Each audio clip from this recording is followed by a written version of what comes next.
Hey everyone, and Happy New Year, and welcome to Docketwise's new feature roundup webinar. My name is Chris, product manager at Docketwise, and I will be covering our newest features released during the fourth quarter of 2022. So at the end of the webinar, we'll also have a Q&A session. So if anyone has any questions, please feel free to leave them in the Q&A section below. In this webinar, we will be going over some of our most recent features and upgrades to reporting, messaging, case management, billing, and accounting, and finally, smart forms and intakes. Now, if you are watching the recording of this video on YouTube, you'll be able to find the time codes for each of the features down in the description below. And without further ado, let's get started with our newest feature in reporting for Docketwise. So let me just go ahead and close out of this slideshow here. And the new feature that I would like to go over for reporting is called custom reporting. With the new custom reports in Docketwise, you can actually use advanced filtering for any of the fields included in the table or in the report. And then you can save those reports and then also share them with your colleagues within the firm as well. So we have a custom report capability for contacts, matters, invoices, and payments currently, but we'll be adding these throughout the different data types as we progress throughout quarter one. So first, I'm going to go ahead and just open up a contacts report and show you how the contacts report works. So from here, I'm going to go ahead and click on create to create a new report for contacts. This will automatically create a new report. And once I'm in here, I can define the columns, I can define the name, I can define the filters and everything I want to do. So let's just say I want to say companies hired 2022. So what I want to do for this report, let's just say I want to find all company contacts that were created in the firm last year. So what I can do is just select those filters. And also I'm just going to select maybe some columns if I want to see those. So let's say instead of name, I want to see company. Let's say I want to add that in here. Let's see what else. Can add some other custom attributes here as well. If I would like, let's just arbitrarily add a couple, and then we'll go ahead and just choose the ones we would like. So I think we're good with these. Let's go ahead and update. So we have the new custom columns here added. And let's go ahead and choose the filters I want. So first I want to, let's say, select a date range. So for when they were created. So we'll use the created at filter. So let's say before January 1st, 2023, because I want this to be for all of last year. I'll add a filter to this filter group, and I'll do created at as well. So I can make that date range created at, and then I will say, let's say after 12/31/2021. And also, we would only want to see companies. So also you can see here just the list of all of the things that would be all the different data types or different data fields that would be available in the reports can also be filters too. So I'll just choose type for the type of contact, and it will have to equal a company. So now once I click on apply filter here, that'll apply the filters for the specific reports. So I can see only the data that matches this criteria up here. So here we go. Let's say I have saved, like I can go ahead and save this report. So this will save all of the filters up here. And let's say if I want to, for some reason, share this with my colleagues, this is by default private and only be able to, it can only be seen by me. But if I enable this to be shared, all of my colleagues across the firm or the account will be able to see that. Now let's just go ahead and see how that would look in the index for the reports. So we have this new report here. Also, my colleagues will be able to see this report under the saved contacts custom reports, and they would also be able to see who had created and shared this report as well, which would show up here in the description. And then we also have it for matters. So I could also do one for all of my matters, invoices, and also payments on invoices as well. So with that out of the way, let's actually move on to our following feature for reporting upgrades, which is HR portal reporting. So in order to demonstrate this, I'll just go ahead and choose a company contact. Let's go with this one. Okay. And then all I have to do is, if I were to be the contact with the HR portal, I would just log in. I'll preview in this case so we can see how it would look as if we were the client using the portal. So we can see here there's a new option for reports. And if we click this, we can see as the HR portal user an employee report and a matter report as well. So with the employee report, they can see all of the employees that have been shared to the portal. And also let's just say run reports on information that they might need about the employees who are undergoing immigration processes or non-immigrant processes and are currently in the United States. And they just need to be on top of all of that information. So they can also do the same thing with selecting all of these custom columns, choosing the order of all these columns that appear, and applying filters. I do want to note that of course, we don't have all the information available for the HR portal users that we have available for a regular firm user or a Docketwise user. So this, you'll notice there aren't all of those fields here in the HR portal, and that's for a specific purpose. We wanted to just keep that down to what would need to be known. And then same thing for the matters report, where they can see all of the cases for their foreign employees. So let's X out of here, and I'm going to go ahead and just show really quickly how to have an employee and have that matter appear in the HR portal there. So we can see we have employees here. If I don't already have one, I could create or import one in this index. Let's say I'm going to import a new one. So let's say I'm going to choose Patrick Star. And we'll import this hypothetical contact. And now that we have added this hypothetical contact to the table as an employee, we can then share this to the company's portal. So let's say I'm going to click on the share portal option and then submit this. So once that's shared, it will appear there in the client portal.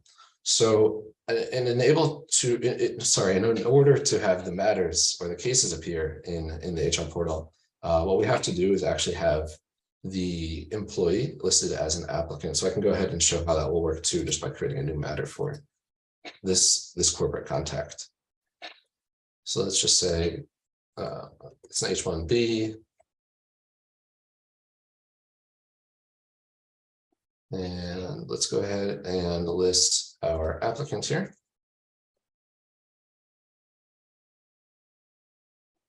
And we'll go ahead and create the matter.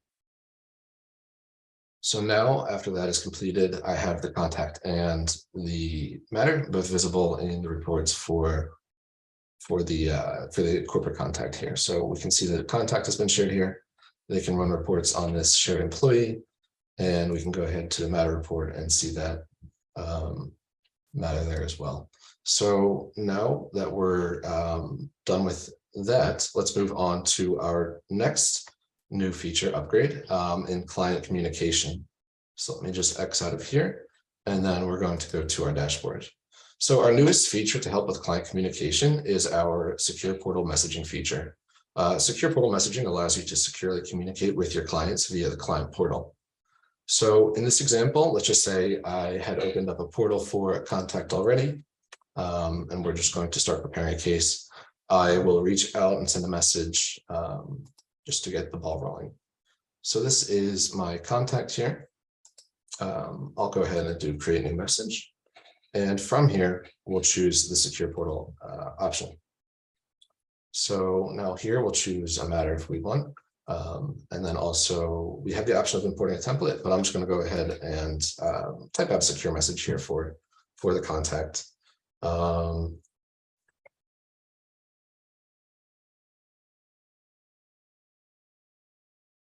Let's just say, welcome to our law office, something basic. Just craft a real quick basic message here. Our firm and our site. you with your petition. If you have any questions, let's just say to reach back out here.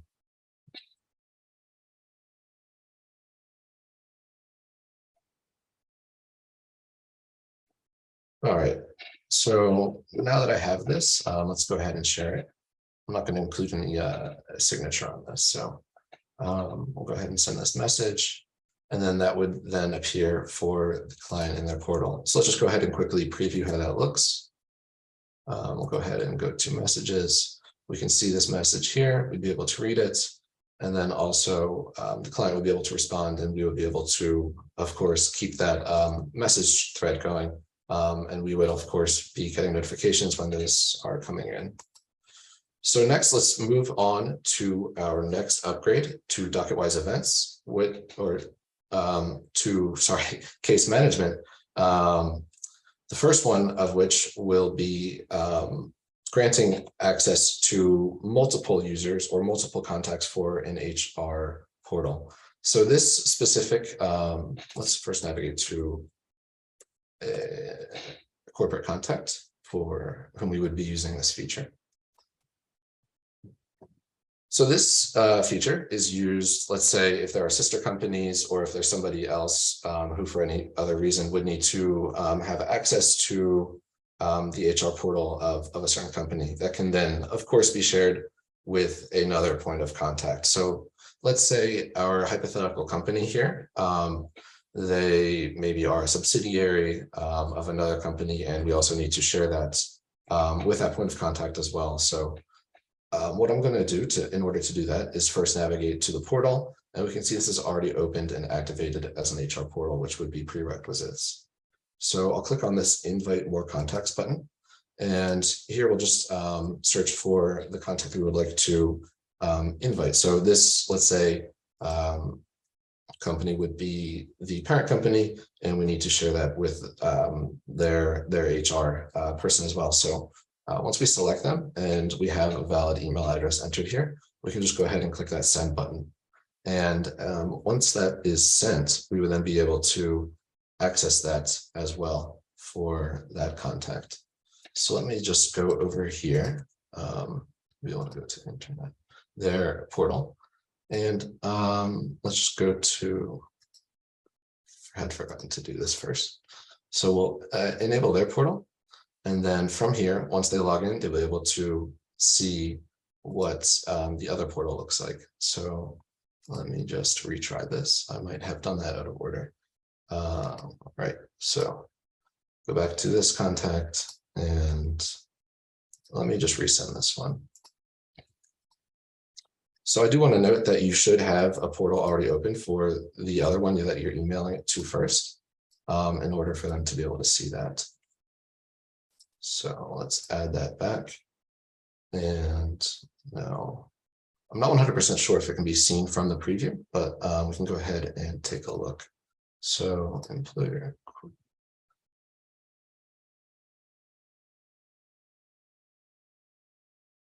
All right, so there we go. And we're going to go ahead and preview this. All right, yes, so I was mistaken. Let me go ahead and open that up in another window real quickly.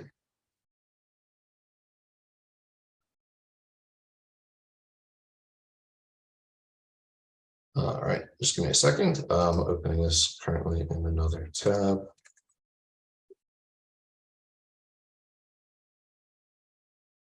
All right, so this is me logged in as the other company who also has access to this one who I shared it to. So they can switch in between both of these HR portals here.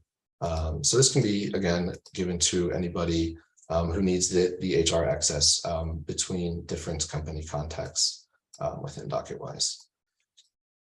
All right, so next we'll be going over our other case management upgrade, which is the introduction of e-signature into Docketwise. So first we'll go ahead and choose the contact who will be signing this document, and we'll get started with that. But before I do, let me explain a little bit what Docketwise e-signature does, and that is it allows you to securely gather electronic signatures on files and documents, all from within Docketwise, of course, saving you precious time and subscription fees, of course, as well.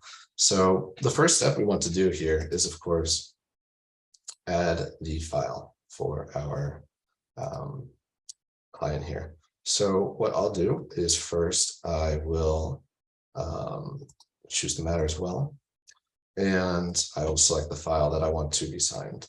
So I'll go ahead and drag and drop it into there. And now we can go ahead and upload this document.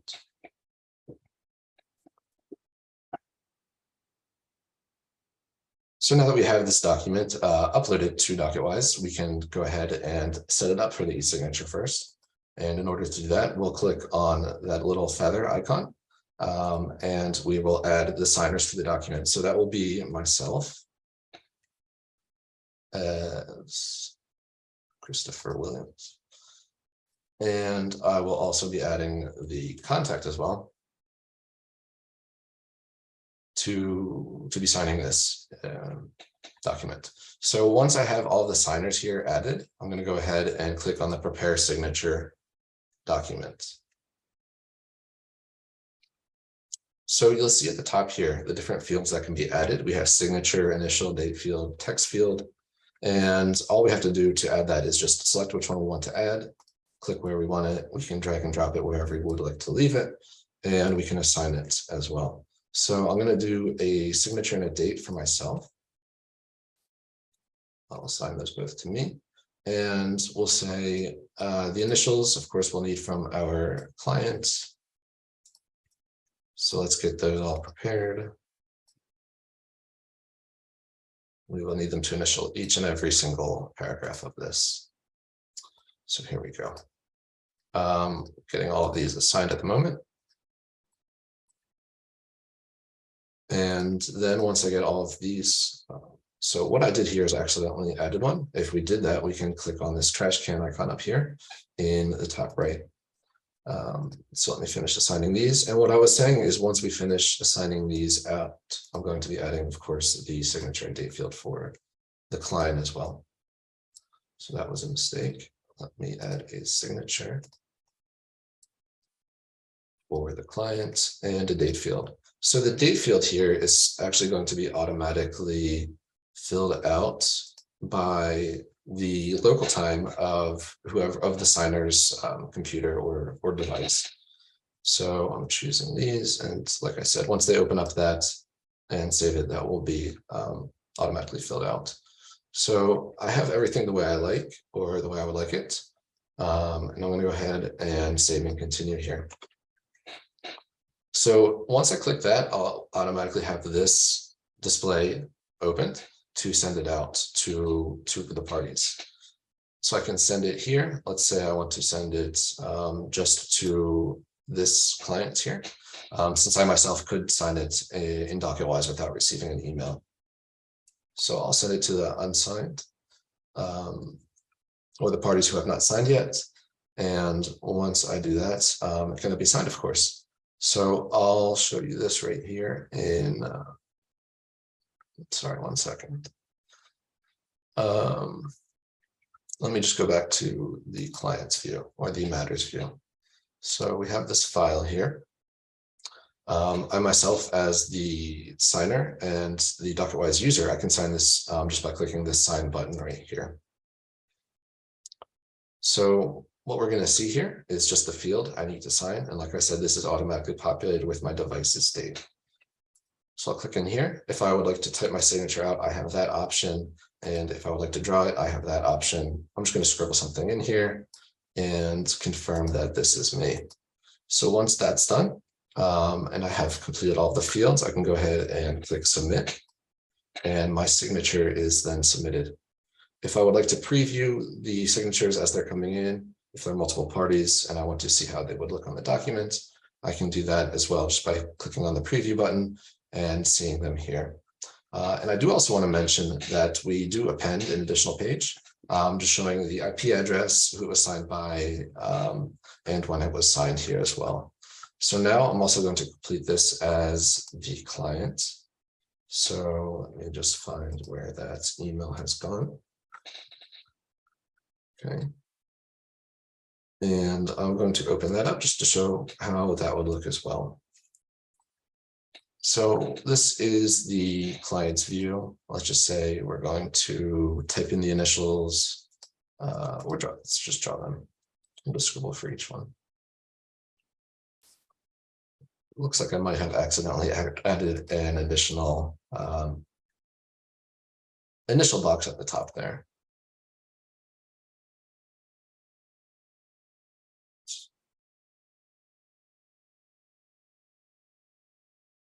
So I'll just do this for the remainder of them with the typed out initials.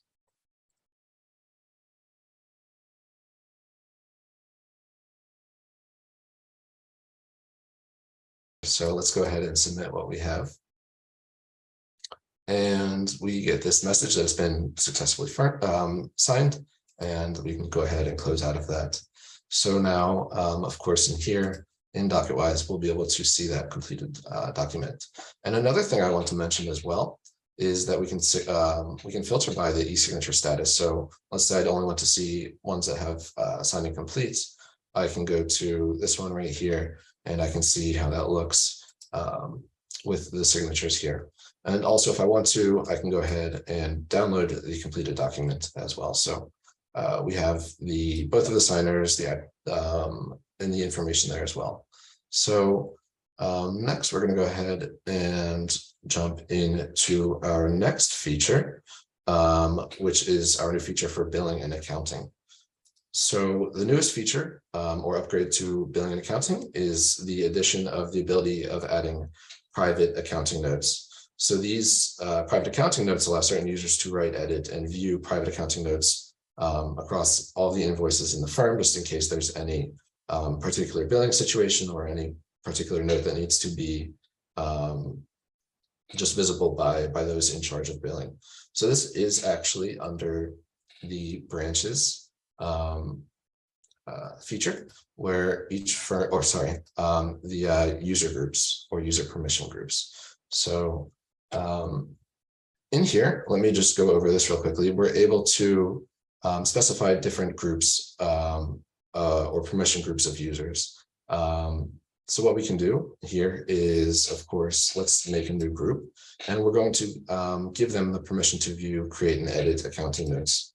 So let's just call this the billing team, and we'll select all the users that are part of the billing team. So let me just select who I want in here, and then I will check that box, allowing them to be able to create, edit, and view all accounting notes. So once this group is created, that can be done. I did also want to add that if there was a group created before this feature was made, that option can be enabled just by editing as well. So now let's go back to the invoices index right here. And we are going to go ahead and just add, let's say, a private accounting note for this one. So let's just say client's mother will be paying entire balance, total balance due before filing.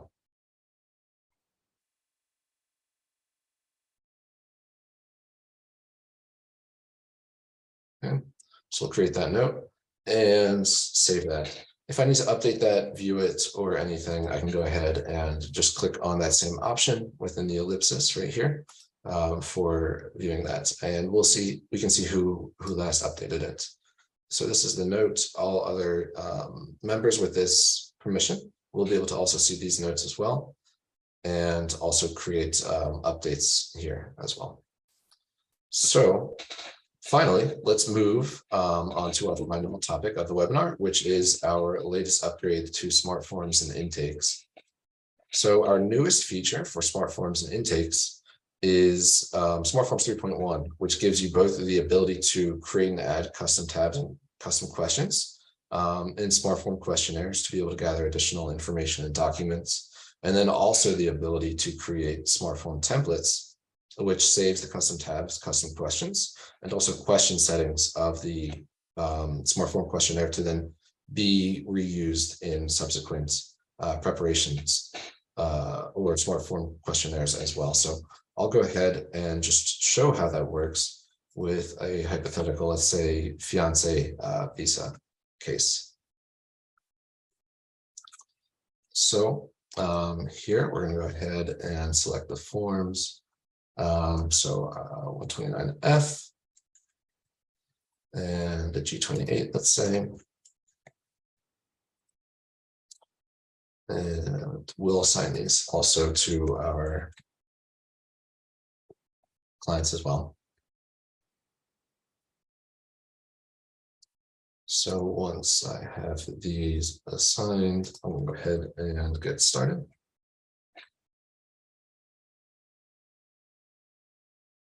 All right, so I have chosen all of the forms and all of the contacts who will be present in this smart form questionnaire. So we're going to go ahead and advance to the questionnaire section. And of course, this is where we see all of the questions related to the smart forms.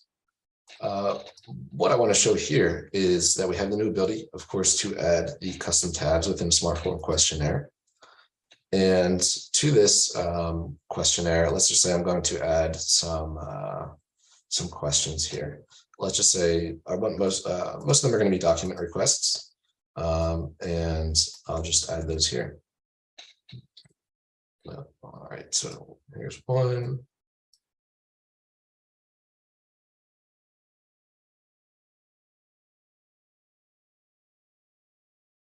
And also this will be a document request as well.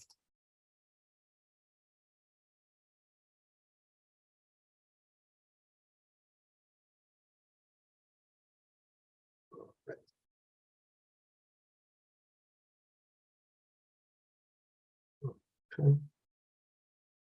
Yeah, sorry about that. I did not select the type there. So this is also a document request.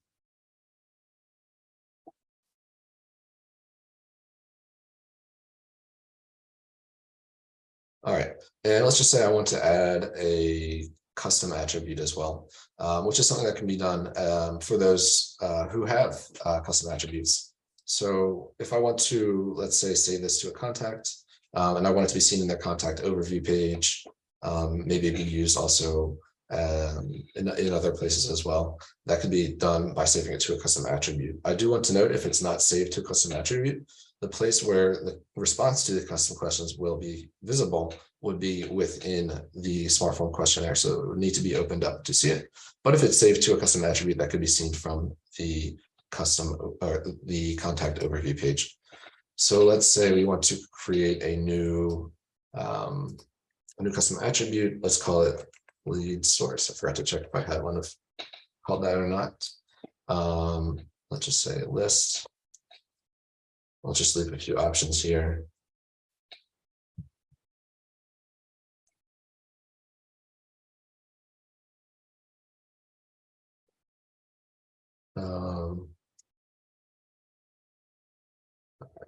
Just one more. All right, so once I have these here, you can go ahead and save that. I think something's not going right with this. So let me try something else here. Let's say we want to save it as a text. We want, oh, I see what it is. So I do actually already have a custom attribute for lead source. Lead source, let me try to think of a different name for it. Lead source website. And we can have that as a text field for them to type out their response there. That will type out the question that will be associated with that custom attribute. Please provide the website where you heard about. And ideally, this wouldn't be included with a custom intake or something for current documents, but just for demonstration purposes here. So we have, let's say, all of the questions we want to add. Of course, I would be adding more document requests for a petition. Let's just call this is for the USC. So USC additional info. All right, so I'm going to name this custom tab. And one thing I do want to note also is that custom tabs must also have a unique name. So I wouldn't be able to share a name for custom tabs. And let me just go ahead and refresh real quickly and go over to adding the custom questions for the beneficiary as well.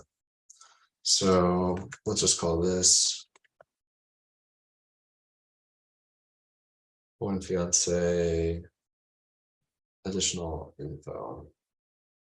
So go ahead and save that custom tab name, creating that custom tab. And let's say we want to just import some questions. So we can go ahead and import all of those that we would like. So we'll start with this one. That one actually should not be imported. So I can remove that once we close out of here. So all of these questions are being imported into this custom tab for the beneficiary as well. This one I can go ahead and remove since that's not needed for the beneficiary.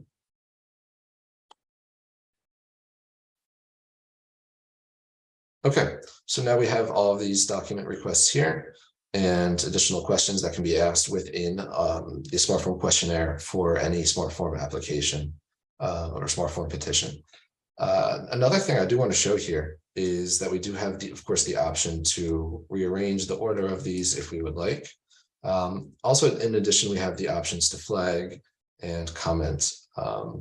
So let's just say we want to leave a comment here, only necessary if previously. All right. So the reason I wanted to leave that here is to save this smart form template. When I eventually save this as a smart form template, every single question setting from the questionnaire will also be saved, which is what we'll be getting to in just a moment. So every question hide, question flag, and question comment will be visible in the saved template that we reuse subsequently. And one thing I do want to mention is that, of course, in Docketwise, we do have the ability to mention or do the @ symbol to kind of mention or invite contacts into the smart form questionnaire. Those comments will automatically not be included into the saved templates just because they are mentioning other individuals, of course. So let's go ahead and also do a flag here, and then we'll go to the application tab. And let's say we don't want this question to be visible. Of course, this is something we already know. We'll have these visible, of course, for the clients, since we do not yet know these. And these here at the bottom, this isn't something the client needs to see or answer. So we'll hide all of these. All right, so we have those done, and let's say we want to go ahead and maybe hide this right here. We already know the full name. We don't want them changing it. We have some documents with their full name, let's say hypothetically already. Okay, and also I can just go ahead and maybe comment or flag any other thing that I would also like to be flagged or commented on. So let's just say, please make sure this is up to date.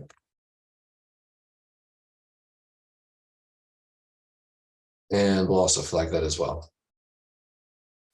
So finally, what I'm going to do is save these questionnaire settings into a smart form questionnaire template. So in order to do that, I'll just click on this ellipses at the top, and I'll click on the option to save as templates. So from here, I'll select a name, and let's say this is fiance visa petition. So we can assign the role for each person. Of course, this individual is the beneficiary, And this individual is the petitioner. If we want to create additional roles, we can of course do that. If either of these don't fit what that would be, of course, as well. So once I have these selections made, I'll click on the Save button here, and I'll save this template. So what that does is, let's say we need to, let's say we prepare many fiancé visas, and we end up doing the same thing, of course, hiding the same questions, flagging the same questions, and of course, we'll have the same document requests as well. So what that'll do is we'll be able to select that in here when preparing a subsequent case. So under here, Smart Form Templates, we see the option for the one that we had just added, and we'll click on that. So we'll see here the beneficiary and petitioner. This isn't looking like the other ones we have, of course, because it's including all of the forms that were included, which role they had for that specific form, and also the custom tabs that were added there as well. So we're going to be preparing a new fiancé visa case. So let's just pick some random names here as well for this next case. And we are good to go. So now that we have the parties selected, we can go ahead and click on the option to continue. And then we'll go ahead and look at the Smart Form questionnaire or the intake once we have that finished. So we can see here, of course, that this question is automatically hidden, as are all of these other questions that I had selected to hide previously. Now, also for the petitioner, we can see that the name is hidden, and we still have the flag and the comments on all of those questions where those were left as well. And finally, we also have the tabs where we had provided the custom questions, and also the settings where we had left those as well. So there we go. And like I said, so this can be used again and again to prepare different templates and have these settings updated. If you do want to overwrite or update these, I do want to mention that you can't overwrite just in here. What you should do first is go to settings. And under Smart Form Collections, you would be able to see all of the templates here as well. And what you would want to do first is delete the one with the name if you want to have the same name. And then you can resave with that name, since names are unique and cannot be currently overwritten. And now that we have come to an end of our demo for our new features, I'd like to take a moment to respond to some of our questions in the Q&A if anybody has any questions. I'm not seeing any at the moment, but if anybody has a question, please feel free.